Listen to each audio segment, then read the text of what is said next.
All right, guys, moving right along. So great job with the buy box. Make sure you take some time to actually fill out this sheet. You can download it and really identify your buy box. I promise you, as I mentioned earlier, that it's going to be really important to stay focused because there's so much stuff out there in terms of commercial real estate, and you can really get spread out too thin, basically. So you really want to focus. That's the purpose of the buy box.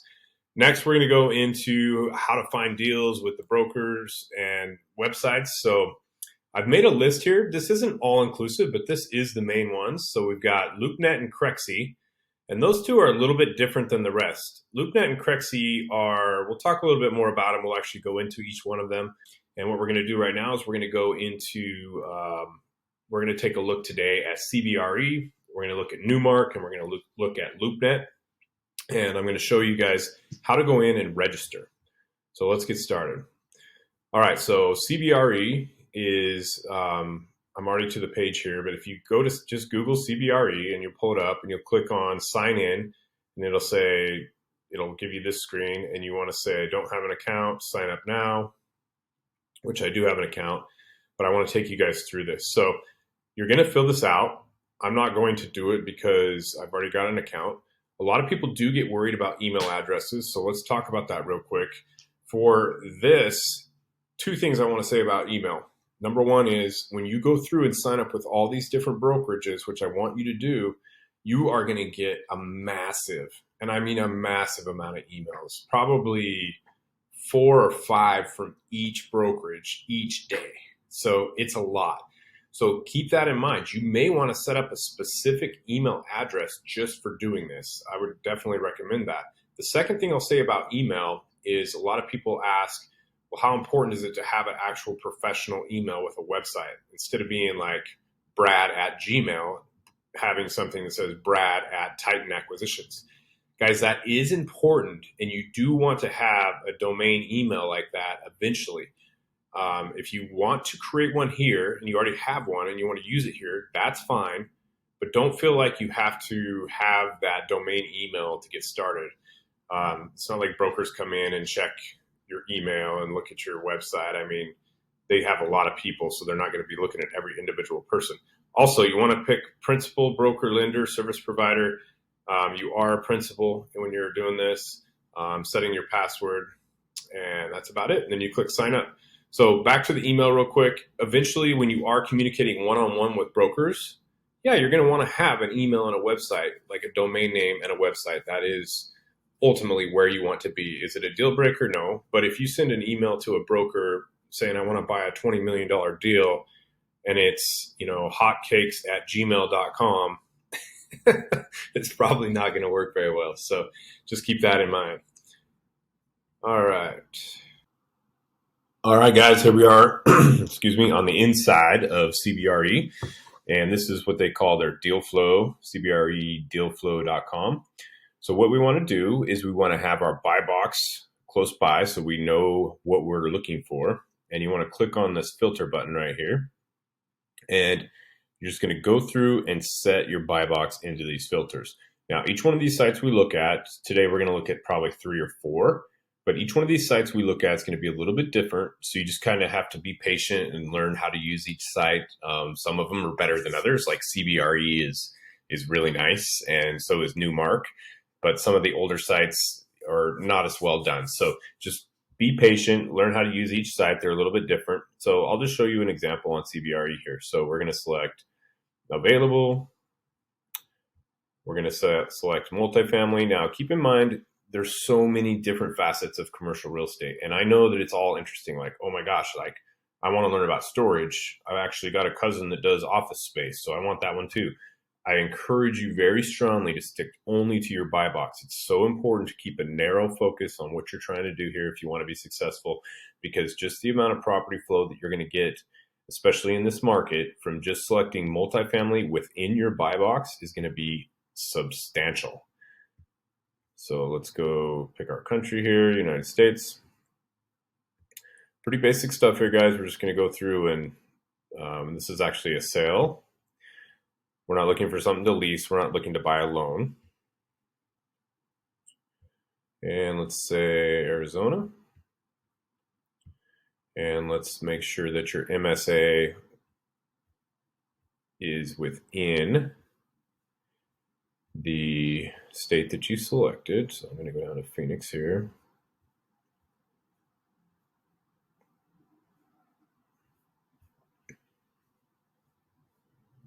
Jeez, I got a lot of stuff in here. Okay, Phoenix, Mesa, Scottsdale.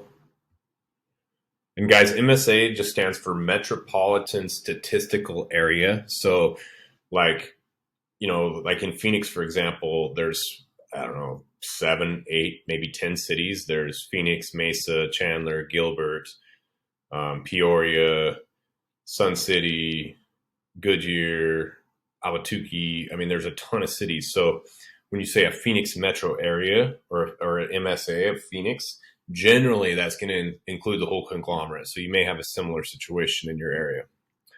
We're going to leave city out because we have an MSA. I guess you could also just pick a city if you wanted to. Lead broker, if you have a relationship with a specific broker, you can pick that. Value, we're going to say from 3 million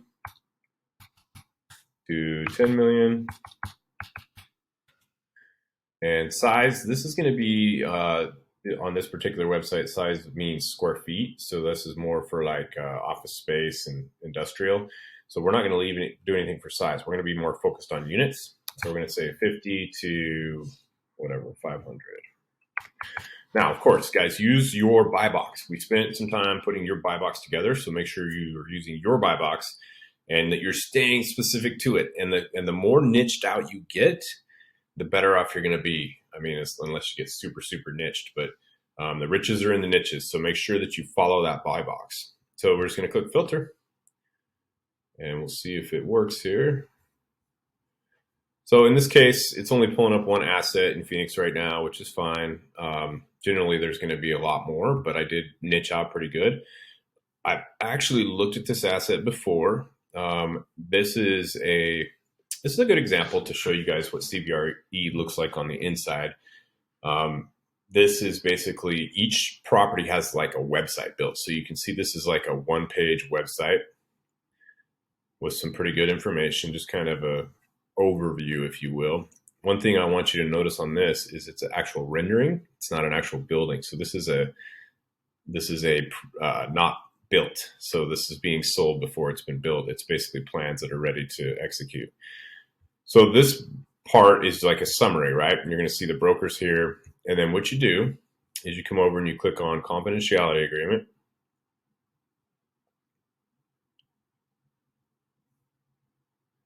And it might actually say,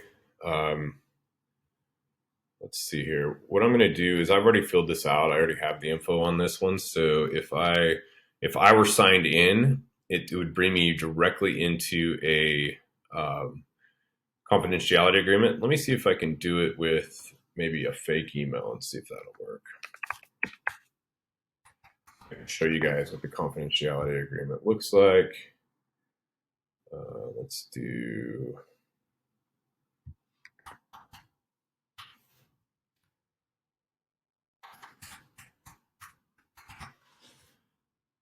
Okay, so I agree.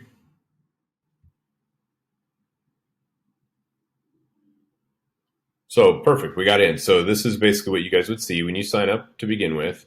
You're going to put your info over here on the side.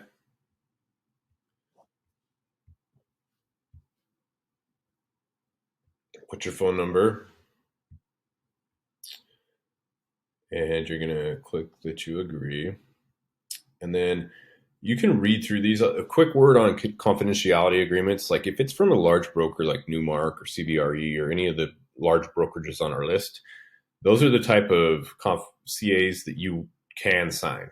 So the ones that you don't want to sign are the ones from like wholesalers trying to send you stuff, or somebody like even individual brokers trying to say, hey, sign this.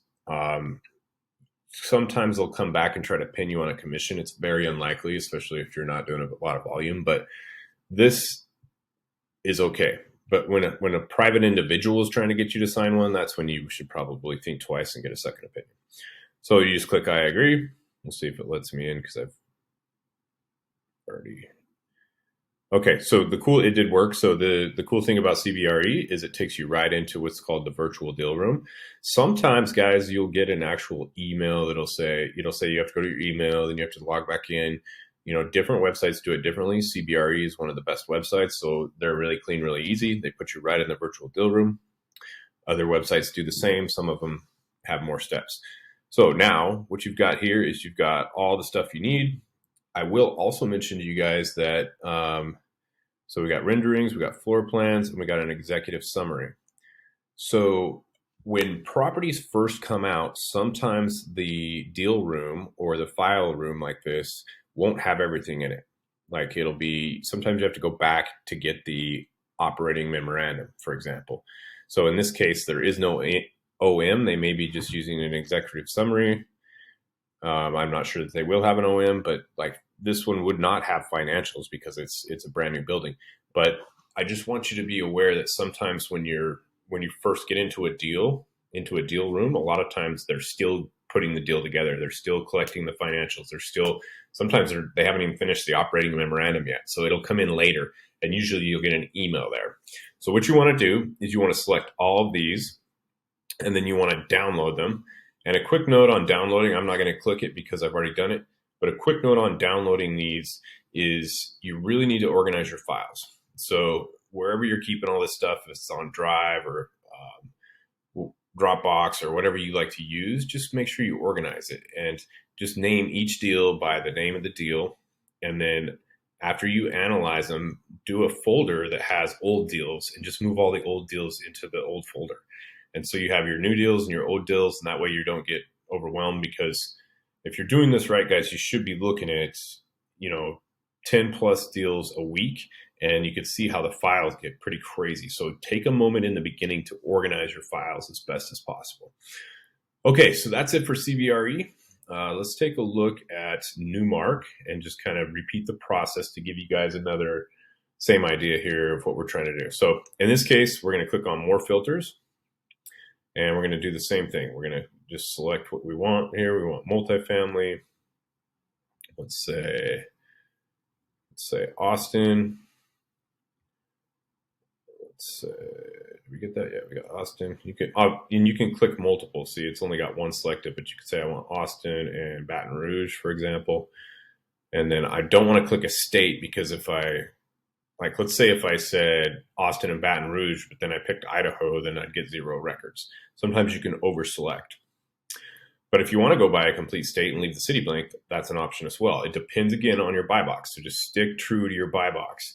And if you change your buy box, just make sure that you stay looking in that same area. Okay, so specific broker, we don't want that. Lead broker, we don't want that. So let's go ahead and hit filter. See if it accepts that. Yeah, it was working over here, so I guess you have to close this box afterwards. So it brought us up 4 assets. It's a pretty cool looking asset in Austin, which is definitely overpriced right now. So again, on Newmark, you have the asset has its own web page here, which is pretty cool. It's even showing offers due on 10/11. So you can really get a lot of information just off of this web page here. But then if you want to go in further, you click View Agreement. And you sign up the same exact way. And guys, I'm not going to do it again on this one because, quite frankly, I've kind of maxed these websites out showing people. So, but it's the same exact thing. And it looks almost like, I can't remember, but I think Newmark might even use the same deal room software that CBRE does. It looks exactly the same. So use the same way that you do here, and then sign the confidentiality agreement. Then you're going to download the stuff for the property. So that's basically how you do it. Again, Newmark and CBRE are really high end, I would say. They really do a professional job. I mean, imagine if you were selling a property and you created your own website for it. I mean, they spend thousands of dollars just getting this ready to go. So they do a great job. So that's Newmark. So let's go ahead and close out a few of these windows and go to LoopNet. All right, so LoopNet is LoopNet and Crexi are the last two we're going to look at, and they are a little bit different because when you're working with a broker like CBRE or Newmark or Marcus and Millichap, then that's just going to be what they have, like what that brokerage has. LoopNet is a little bit different. It kind of has a little bit of everything. It can have multiple different companies on it.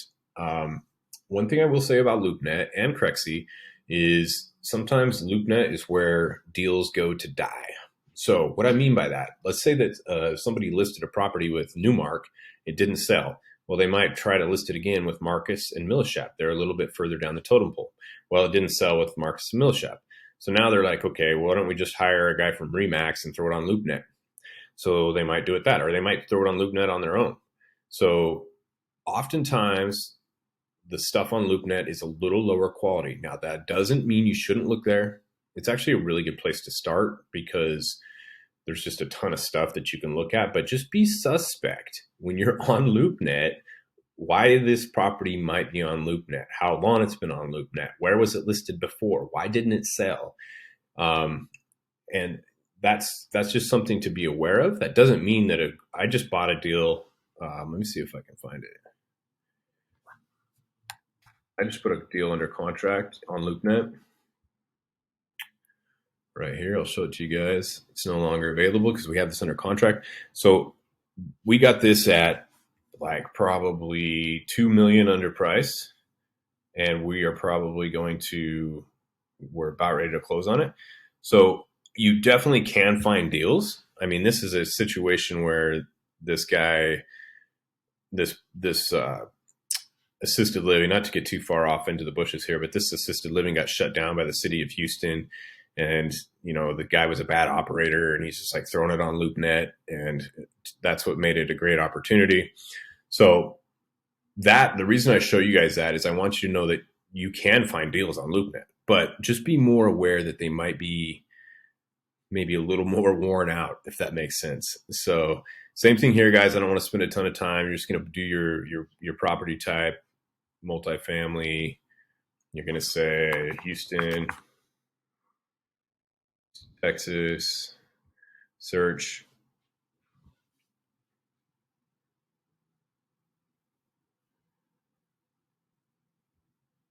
$6.8 cap. That's nice to see. Nice to see these cap rates coming up, because remember, the cap rates really need to match the interest rates in the market. Of course, this looks kind of like a beast of a property, but so yeah, 97 unit apartment building. Looks like a store. You got a Krishna Management. So you got sometimes these individual brokers that are listing stuff. And, first thing I would look at on this is, yeah, he's making you contact in order to, or click here to get access. This is where you go to sign the confidentiality agreement. We're not going to do that, but you guys learned how to do that. You do get a lot of information without that. One of the first things I would look for is how long this has been on LoopNet. Or if it doesn't show that, I would ask the broker. Let's see. And there's a ton of deals on LoopNet, guys. So just be aware, like, there's got to be something wrong. I mean, I shouldn't say that. There's probably something wrong with this deal. But just be super aware when you're looking through them. So, all right, let's check out Crexi for our last one here. I don't want to make this too long. Same exact thing here, guys. You can sign in and set your preferences, get emails from them, and multifamily. It's got a few more options here. We want to stay with just apartment buildings. Boy, that sounds interesting, right? Single family rental portfolio. Yeah, man, I'd like to check out groups of houses at once. Don't do it. If it's not what you're doing, don't do it. Student housing, we actually submitted an LOI this week for a student housing deal in College Station, Texas A&M. So I am into that. So let's just do College Station. Maybe that deal will pop up. Spell it right. So here's where it's telling you that we can basically send you emails of everything that matches your profile. So that's where you fill that out. We're not going to do that right now. And here is, that's interesting. This was listed with, I can't even remember the name of the brokerage. I actually put an LOI in on this, but it's interesting that yeah, Jordan Cortez and Vanguard. Yeah, so interesting to see that we've got both. It's on. I guess Vanguard is a little bit of a smaller site, so that's probably why it's on here. I don't know that you would see like CBRE. I could be wrong, but I don't think you'll see like CBRE stuff on Crexy or LoopNet. But yeah, anyway, we submitted an LOI on this one. This was an interesting property because it has 3.3 million of assumable debt. I think that's right. It has a few million that we can assume at like 2.8% interest. So that's why we put an offer in on it. We did go a little bit lower than what the broker was asking just because the market right now is just crazy. But anyway, so that's Crexy, guys. So remember, I've said it again before and I'll say it again. Just make sure to stay within your buy box. You're going to get overwhelmed with deals. There's going to be a ton of deals to look at. The number one secret in real estate is being able to turn down deals fast. And we'll get to that a little bit more later on in the Multifamily Accelerator. But now you know how to go to websites and you know how to look through them, sign up for them. And I want you to go through all the sites that are on the list on the worksheet that you have that you can download below. And I want you to go through and, if not all of them, most of them, and just get signed up, get your name in there, and start getting emails. And you're going to get a lot of emails. You're going to get a lot of deals. And now you've got deal flow handled. All right, guys.